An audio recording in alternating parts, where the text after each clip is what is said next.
After stepping away from full-time NASCAR racing in 2023, Kevin Harvick is making a surprising return to the track. But what exactly did he say, and why is it so significant? Let's explore the details and explore how this development could reshape the landscape of motorsports. To fully appreciate the impact of Harvick's statement, we need to rewind to 2023. That year, Harvick made the difficult decision to retire from full-time NASCAR racing. Finally, it's late model season, so I figured, what the heck, we might as well have the announcement on the show. So I'm actually going to drive the Busch Light Super Late Model number 62 out of our shop at Five Flags Speedway June 28th in the Southern Super Series race. Wow. And that's not it. Oh, yeah, there's more. And there's more. August 3rd, I'm going to drive the late model stock race at North Wilkesboro. I've never actually driven a straight frame rail super late model car, so didn't even put that on your that's rundown, not on my buddy. notes here. I want to make sure everybody's surprised. So those are the first two things I get to do for fun. I'm sure I'll go out there and feel like you did. Yeah, I don't race weekend with those guys every week. I'm going to probably get my butt kicked, but I'm going to have fun doing it because it doesn't matter if I finish first, doesn't matter if I finish last. I still get to drink beer at the end of the night and have fun with it. That's right. Regardless, I'm going to race to have fun, which is something that I haven't just gone to do at a race in a long time. Yep. That'll be fun. I can't wait to get back in the car and start practicing and testing and hopefully be prepared for the races. His primary motivation? A desire to spend more quality time with his family. It's a sentiment many can relate to. The pull of home life versus the demands of a high-pressure career. Alex Weaver here with breaking news out of Stewart-Haas Racing.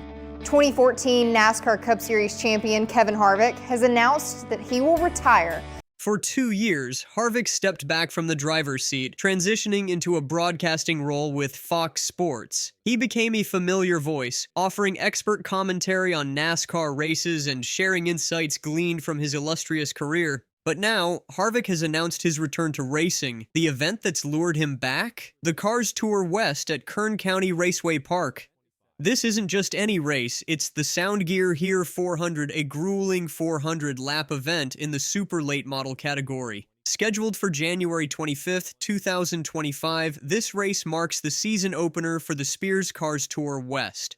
Why is this particular event so appealing to Harvick? Well, it's a perfect storm of personal and professional interests.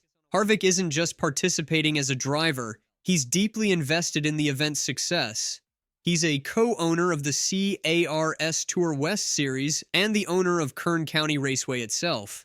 Moreover, he's secured sponsorship from HendrickCars.com. In his own words, Harvick said, "I'm excited to be back behind the wheel again in Bakersfield. I believe in West Coast racing, and this is a great opportunity for the competitors to shine as well as bringing an exciting event to the community." Let's break down why this statement is so impactful. Harvick's comeback is big news in itself. His presence on the track immediately elevates any event he participates in. By specifically mentioning West Coast racing, Harvick is shining a spotlight on a region that has sometimes been overshadowed in the national racing scene. Harvick isn't just thinking about his own return, he's emphasizing the chance for other drivers to showcase their skills alongside a NASCAR champion. By framing the event as exciting for the community, Harvick is positioning racing as more than just a sport. It's a communal experience. The ripple effects of Harvick's announcement extend far beyond this single race.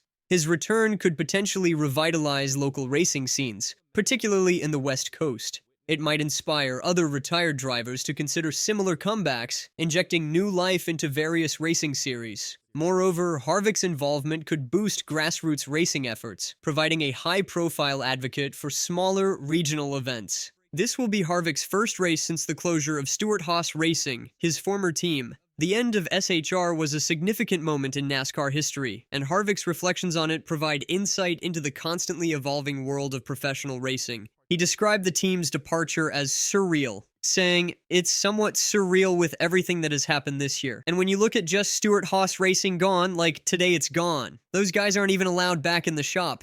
They had to drop their computers off, they took their company vehicles, and they'll never go back in the shop.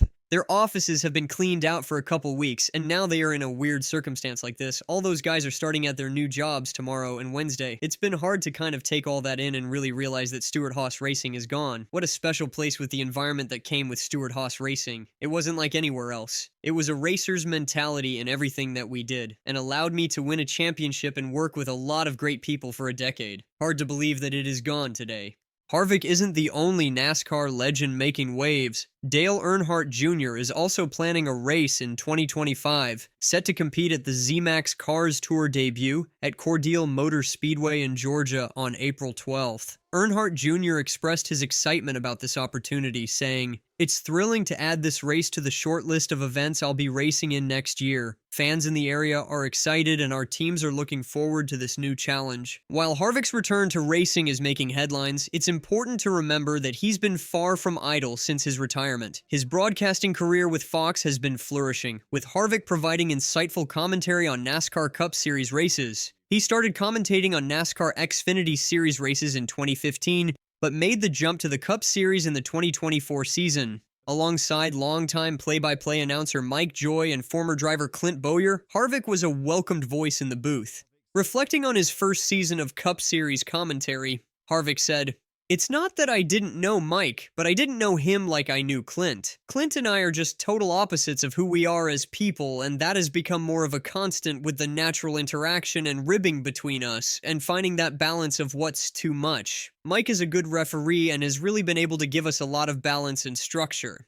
But perhaps even more intriguing than Harvick's own career moves is his involvement in his son Keelan's growing racing career. Keelan Harvick is transitioning to full-bodied stock cars, a significant step in any young driver's career. Kevin has been instrumental in Keelan's development, providing guidance, support, and occasionally a dose of tough love.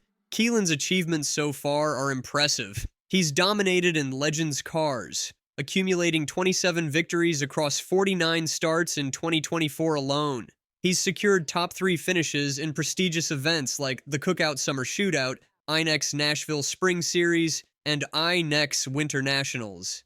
These accomplishments earned him the 2024 INEX Young Lions Asphalt National Championship, marking him as a future NASCAR contender. Keelan's journey began with go-karting in the US and Europe, where he honed his skills to perfection before venturing into Legends cars. By 2022, he had already accumulated multiple victories and championships. In 2024, he solidified his place as a rising star with his impressive win record and championship title. As Keelan prepares for his first full year in pro late models, Kevin reflects on the delicate balance of being both a father and a mentor. He admits to making mistakes, saying, "The biggest problem he had was us. We should have just let him go out there and not tell him what to do. I don't think we all expected him to do as well as he did. He was very aware of his surroundings, communication, and the things he did with the car. I couldn't have been more pleased with the first outing." Keelan himself is aware of the impact his father's guidance has had on his career. He said, "My dad is really big on being smooth and trying to be consistent. That's really helped me through my career. I would love to win a lot, but this is brand new competition, and it's going to be really hard to adapt. If I can consistently get top 5 or top 10 finishes, that would be a really good takeaway for me."